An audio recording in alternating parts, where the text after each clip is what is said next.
Everyone, welcome back to you Vidyarthi. I am Akanksha, your English teacher. और आज हम करने वाले हैं आपके चैप्टर के क्वेश्चन आंसर्स एनसीईआरटी वाले। तो चलिए आइए, उससे पहले मैं आपको एक इंपॉर्टेंट बात बता देती हूँ। तो आपने करना क्या है, अगर आपको कोई भी दिक्कत समस्या पढ़ाई लिखाई में आ रही है और ढूंढ रहे हैं ऑल इन वन एक प्लेटफॉर्म जहां पर आपको सब कुछ मिल जाए एक ही साथ, वो भी मुफ्त में, तो भाई वो यही प्लेटफॉर्म है। आपने जाना है www.evidyarthi.in पर और आपने डाउनलोड कर लेना है MCQ solution, sample paper, important question, previous year के आपको पेपर भी मिल जाने वाले हैं। साथ ही साथ आपकी बुक पीडीएफ फॉर्म में वीडियोस, नोट, समरी सब मिल जाने वाला है। तो चलिए आइए स्टार्ट करते हैं वीडियो को।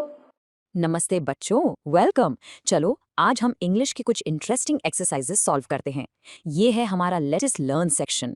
तो फटाफट अपनी नोटबुक्स निकाल लीजिए, हम साथ में इन 2 क्वेश्चंस पर काम करेंगे। रेडी हो? Let's start. तो हमारा पहला क्वेश्चन है कैपिटलाइजेशन के बारे में। हम देखेंगे कि स्टोरी में रिवर शब्द का पहला लेटर कैपिटल आर क्यों है, जबकि ये तो एक कॉमन नाउन है। चलिए इसके पीछे का रीजन समझते हैं।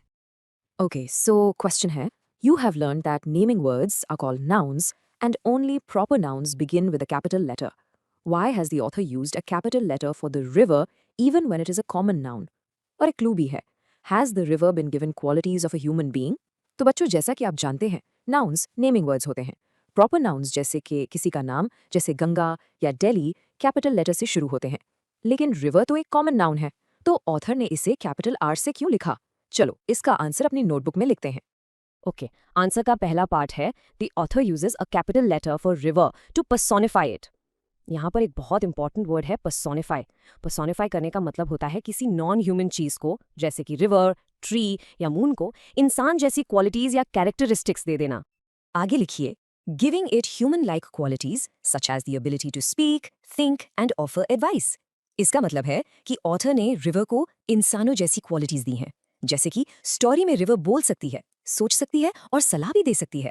ये सब काम तो इंसान करते हैं, है ना? The next part of the answer is, in the story, the river engages in a conversation with Jahnavi, displaying empathy, humor and wisdom.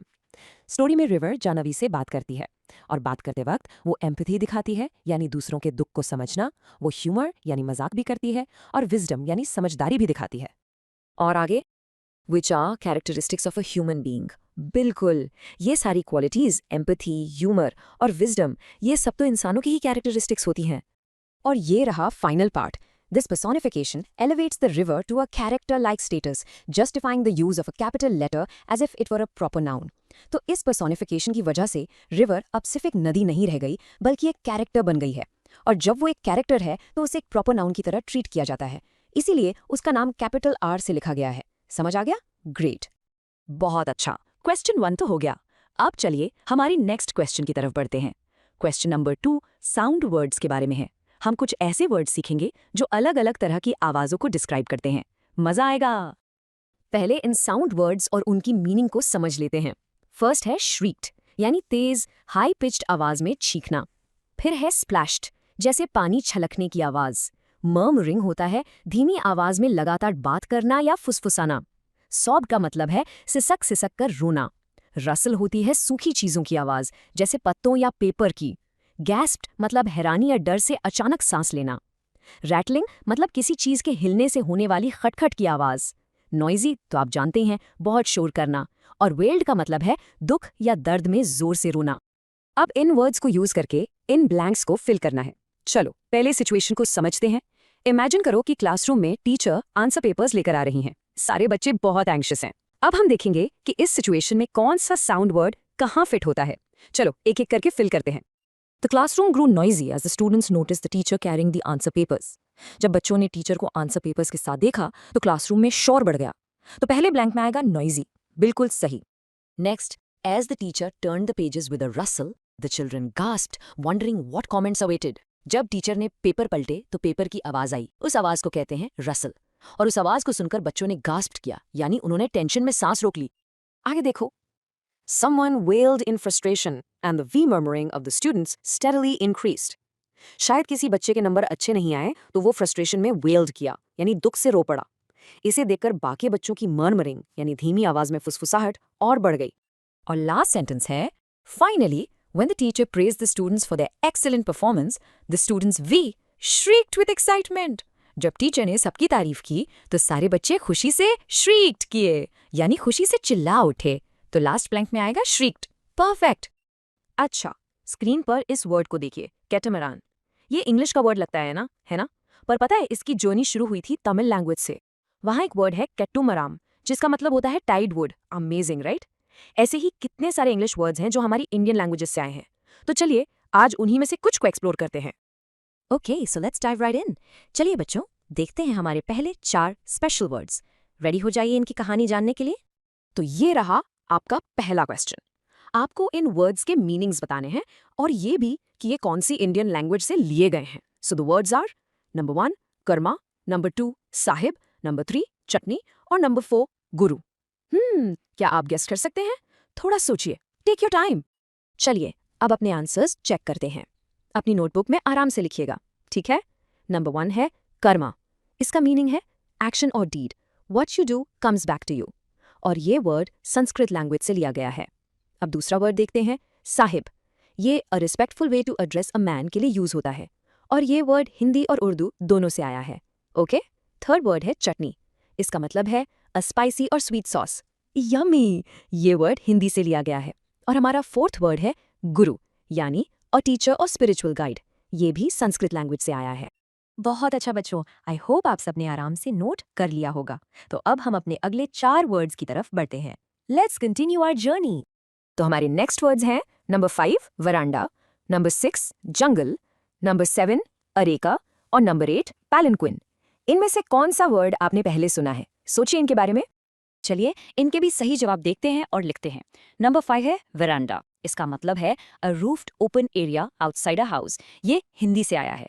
Next number 6 है जंगल। ये तो आप सब जानते हैं, अ थिक फॉरेस्ट। ये भी हिंदी का वर्ड है।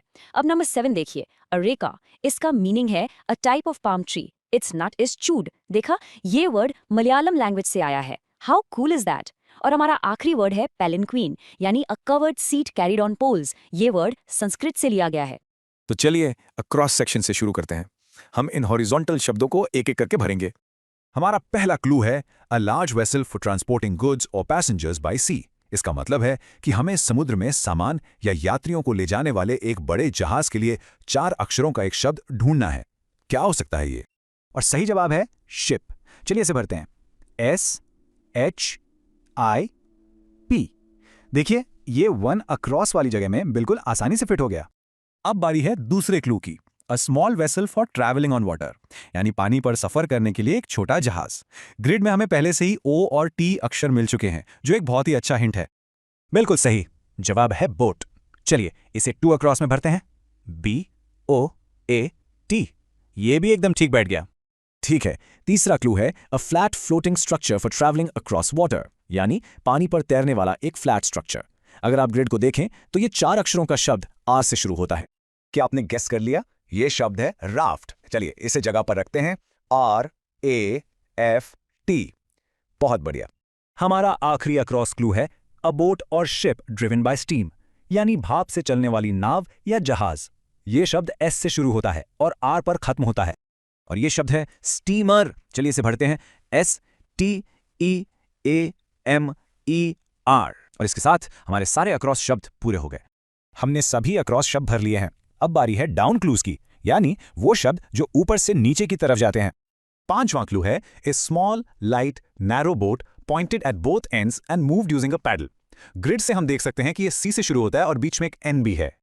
सही जवाब है कन्नू, CANOE। देखा, ये डाउन वाले कॉलम में एकदम फिट हो गया। अब अगला clue number 6, a boat with a powerful engine which can change direction easily and is used to pull large ships into and out of port। ये एक पावरफुल बोट है जो बड़े जहाज़ों को खींचने में मदद करती है। क्या हो सकता है? ये शब्द है ट्यूबोट। चलिए इसको बढ़ते हैं, TUGBOAT। जैसा कि आप देख सकते हैं, बोट शब्द जो हमने पहले ही भरा था उसने इसे सॉल्व करने में हमारी मदद की। और अब हमारा आखिरी clue, a boat with sails and sometimes an engine used for either racing or traveling for pleasure rhymes with cot। तो ये एक प्लेजर बोट है जो कॉट से राइम करती है, Y से शुरू होती है और इसमें C और H पहले से ही मौजूद हैं। और हमारा आखिरी शब्द है यॉट, YACHT। और इसके साथ ही हमारा पजल पूरा हो गया। तो ये लीजिए, हमारा क्रॉसवर्ड पजल अब पूरी तरह से सॉल्व हो चुका है। बहुत अच्छा काम किया सबने। आज हम एक बहुत ही इंपॉर्टेंट टॉपिक पढ़ने वाले हैं जिसका नाम है प्रेपोजिशंस। तो चलिए शुरू करते हैं। एक्सरसाइज स्टार्ट करने से पहले हम पहले समझेंगे कि आखिर ये प्रेपोजिशंस होते क्या हैं। देखिए, प्रेपोजिशंस ऐसे छोटे छोटे वर्ड्स होते हैं जो सेंटेंस में नाउन्स या प्रोनाउंस का रिलेशनशिप यानी कि संबंध दूसरे वर्ड्स के साथ बताते हैं। जैसे कि the book is on the table. इस सेंटेंस में ऑन एक प्रेपोजिशन है। यह हमें बता रहा है कि बुक टेबल के ऊपर है। सिंपल है ना? चलिए अब टाइम है हमारी मेन एक्टिविटी का। हमारे पास जानवी की एक छोटी सी स्टोरी है जिसमें कुछ ब्लैंक्स हैं। आप सब अपनी अपनी नोटबुक्स निकाल लीजिए और मेरे साथ इन ब्लैंक्स को फिल करने के लिए तैयार हो जाइए। ये रहा हमारा पैराग्राफ। इसमें टोटल 6 ब्लैंक्स हैं और हर ब्लैंक के लिए ऑप्शंस भी दिए गए हैं। घबराइए मत, हम इसे एक एक करके साथ में सॉल्व करेंगे। सबसे पहले फर्स्ट ब्लैंक देखते हैं। On her first day dash school. Options हैं एट, इन, ऑन। यहां सही प्रपोजिशन होगा एट। हम एट तब यूज करते हैं जब हम किसी स्पेसिफिक लोकेशन या जगह की बात कर रहे हों, जैसे स्कूल, हॉस्पिटल या बस स्टॉप। तो सही फ्रेज हुआ एट स्कूल। चलिए इसको लिख लीजिए। अब आते हैं सेकंड ब्लैंक पर। Jahnavi stood nervously dash the gate. Options हैं इन, आउटसाइड, अबव। जरा सोचिए, क्या वो गेट के इन यानी अंदर या अबव यानी ऊपर खड़ी होगी? नहीं ना, वो तो गेट के पास बाहर इंतजार कर रही थी। तो सही जवाब है आउटसाइड। आगे बढ़ते हैं। The bell rang and she hurried the bustling classroom. Bell बजने के बाद जानवी क्लासरूम के अंदर जाएगी या बाहर? अंदर जाएगी ना, इसलिए करेक्ट प्रपोजिशन है inside. She hurried inside the bustling classroom. Next है she found a seat between 2 friendly classmates. यहाँ एक इंपॉर्टेंट रूल याद रखना है। जब हम 2 लोगों या चीज़ों के बीच की बात करते हैं तो हम बिटवीन यूज करते हैं, और अगर 2 से ज्यादा हों तो अमंग यूज करते हैं। क्योंकि स्टोरी में 2 क्लासमेट्स लिखा है, इसलिए सही जवाब है बिटवीन। हमारा अगला ब्लैंक है the lesson dash numbers. Lesson का सब्जेक्ट क्या था? नंबर्स। जब हम किसी चीज के सब्जेक्ट या टॉपिक के बारे में बात करते हैं तो हम प्रेपोजिशन अबाउट का यूज करते हैं। तो सही जवाब हुआ अबाउट। और ये रहा हमारा आखिरी blank. Feeling excited dash the new adventure ahead. हम अक्सर कहते हैं ना, I am excited about the party. मतलब हम किसी चीज के लिए एक्साइटेड अबाउट होते हैं। तो यहां भी सही प्रपोजिशन अबाउट ही होगा। शाबाश, हमने पूरी एक्सरसाइज कंप्लीट कर लिया है। तो अब सारे आंसर्स को एक साथ जोड़कर देखते हैं। हम पूरा पैराग्राफ एक साथ पढ़ेंगे जिसमें सारे करेक्ट प्रपोजिशंस भरे हुए हैं। ध्यान से सुनिए और अपने आंसर्स चेक कीजिए। तो पूरा पैराग्राफ ऐसा है। On her first day at school, Jahnavi stood nervously outside the gate, clutching her bag close to her. The bell rang and she hurried inside the bustling classroom. She found a seat between 2 friendly classmates. The teacher greeted them warmly and started the lesson about numbers. Janvi listened attentively, feeling excited about the new adventure ahead. देखा आपने कैसे इन छोटे छोटे शब्दों ने पूरी story को clear और मीनिंगफुल बना दिया। यही तो है प्रेपोजिशंस का कमाल। ओके, तो चलिए शुरू करते हैं। इन दोनों को पहचानने का ना एक बहुत ही सिंपल सा मैं रूल है। बस ये एक रूल अच्छे से समझ लो and you'll never get it wrong. चले देखें। So here's the golden rule. ध्यान से सुनिए। A preposition is always followed by an object. Object मतलब एक noun या pronoun. सिंपल सा मतलब है कि preposition के आगे उसके ठीक बाद एक noun का आना जरूरी ही जरूरी है. It needs a body. अब दूसरी तरफ an adverb tells you more about the action यानी verb. Adverb क्या करता है? ये verb को describe करता है. जैसे काम कहाँ हुआ, कैसे हुआ, कब हुआ, और इसके बाद किसी object की जरूरत नहीं होती. ये अकेले आ सकता है।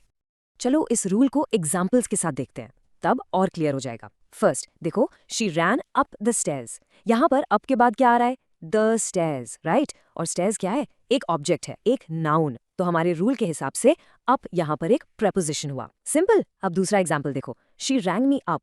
इसमें भी अप है, लेकिन क्या अप के बाद कोई ऑब्जेक्ट है? नहीं है।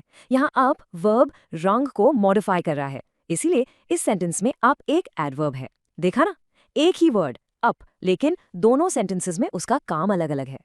चलिए अब थियरी तो हो गई, अब टाइम है थोड़ी प्रैक्टिस का। जल्दी से अपनी नोटबुक्स निकाल लो। लेट्स सी आप लोगों ने कितना समझा है। Okay, so first question screen पर है। The cat jumped dash the table. और देखो ब्रैकेट में हिंट भी दिया है कि हमें एक प्रेपोजिशन यूज करना है। सोचो सोचो यहाँ क्या आएगा? ऐसा कौन सा वर्ड है जो वर्ब जम्प्ड को ऑब्जेक्ट द टेबल से जोड़ता है? And the answer is on. The cat jumped on the table. यहाँ on एक preposition है। क्यों है preposition? हाँ, बिल्कुल सही, क्योंकि इसके ठीक बाद ऑब्जेक्ट आ रहा है, the table, और the table एक noun है। See? कितना इजी है। Well done अगर आपका आंसर करेक्ट था। चलो नेक्स्ट क्वेश्चन देखते हैं। Number 2, the children played blank until dark. Okay, इस बार ध्यान देना, हमें एक एडवर्ब फिल करना है, ऐसा वर्ड जो हमें वर्ब प्लेड के बारे में बताए कि बच्चे कहाँ खेलें। सोचो। तो आगे answer, the answer is outside. The children played outside until dark. यहाँ आउटसाइड हमें बता रहा है कि एक्शन कहाँ हुआ, where did they play, outside. और देखो, आउटसाइड के बाद कोई ऑब्जेक्ट या नाउन नहीं है, इसीलिए हमारे रूल के हिसाब से ये एक एडवर्ब है। Ready for the next one? Question number 3, she quickly ran blank the park. इस बार हमें एक प्रेपोजिशन फिल करना है। रिमेंबर द रूल, प्रेपोजिशन के बाद हमेशा एक ऑब्जेक्ट आता है, और इसका करेक्ट आंसर है through. She quickly ran through the park. देखो, यहाँ थ्रू एक प्रेपोजिशन है, बिल्कुल क्लियर है, क्योंकि इसके ठीक बाद हमारा ऑब्जेक्ट द पार्क आ रहा है। Very good. चलिए next question, the helicopter was hovering. इस बार हमें एक एडवर्ब चाहिए जो वर्ब हॉवरिंग को डिस्क्राइब करे। चलो चलो, अपना रूल लगाओ और सोचो क्या आएगा। बिल्कुल सही सोचा, the answer is above. The helicopter was hovering above. यहाँ अबव हमें बता रहा है कि हेलीकॉप्टर कहाँ हवर कर रहा था। It is describing the verb, और इसके बाद कोई ऑब्जेक्ट भी नहीं है, तो ये क्या हुआ? Exactly an adverb. शाबाश, you guys are doing great. Wow, fantastic work बच्चों। चलिए अब प्रैक्टिस का सेकंड पार्ट शुरू करते हैं। Ready for more? Okay, question number 5, we were just walking blank chatting. Hint है कि हमें एक एडवर्ब यूज करना है, so you have to describe the verb walking. सोचो क्या हो सकता है? The correct answer is along. We were just walking along chatting. यहाँ अलोंग हमें वर्ब वॉकिंग के बारे में बता रहा है, और इसके बाद कोई ऑब्जेक्ट भी नहीं है, तो रूल के हिसाब से ये एक एडवर्ब है। Perfect. Question number 6, after thoroughly wiping his shoes, he stepped blank. यहाँ भी हमें एक एडवर्ब फिल करना है, वर्ब है stepped. So the question is, where did he step? कहाँ? Excellent. The answer is inside. He stepped inside. Simple. Inside हमें बता रहा है कि उसने कहाँ स्टेप किया। It's telling us about the verb stepped. और इसके आगे कोई ऑब्जेक्ट नहीं है, तो ये एक एडवर्ब है। Okay, now for question number 7. She drove slowly dash the sharp curve. अब ध्यान से, इस बार हमें एक प्रेपोजिशन चाहिए, और प्रेपोजिशन का रूल क्या था? उसके बाद एक ऑब्जेक्ट आना ही चाहिए। The answer is around. She drove slowly around the sharp curve. देखा, यहाँ अराउंड के ठीक बाद इसका ऑब्जेक्ट आ रहा है, द शार्प कर्व, इसीलिए अराउंड यहाँ पर एक प्रेपोजिशन है। And here we are at the last question for today. He placed the keys blank the mat before leaving. We need a preposition here. Come on, you can do it. That's wonderful. The correct answer is on. He placed the keys on the mat before leaving. यहाँ on एक preposition है। क्यों? क्योंकि ये verb placed और object the mat को आपस में connect कर रहा है। बहुत बढ़िया, आप सबने बहुत अच्छा परफॉर्म किया है। Great job everyone. तो देखा आपने, जब रूल्स क्लियर हो जाते हैं तो ग्रामर कितनी ईजी लगने लगती है। बिल्कुल आसान है ना? तो हमेशा याद रखिए कि practicing and you'll be a grammar expert in no time. Practice करते रहिए और आप इस टॉपिक में परफेक्ट हो जाएंगे। चलिए अगली क्लास में मिलते हैं। Bye bye. तो आई होप आपको क्वेश्चन आंसर्स अच्छे से समझ आ गए होंगे। Thank you so much for watching. So do like, subscribe and share. Bye bye.